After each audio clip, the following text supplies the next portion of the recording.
हमार छोट भाई के एगो विनती रहे कि भैया रउआ एगो देवी गीत पवन सिंह के बा ओकरा के थोड़ा गुनगुना के सुना दी हमरा के, तो उनका खातिर गावत नहीं देखी जा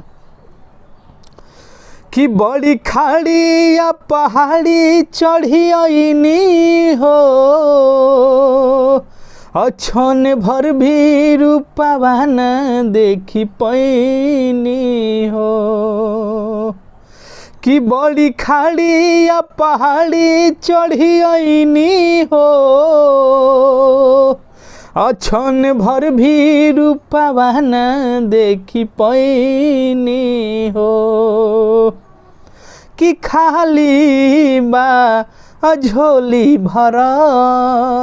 मचरन में सिरवा नहीं तू बोला के जुदा न कर गोदिए में राख माई तू बोला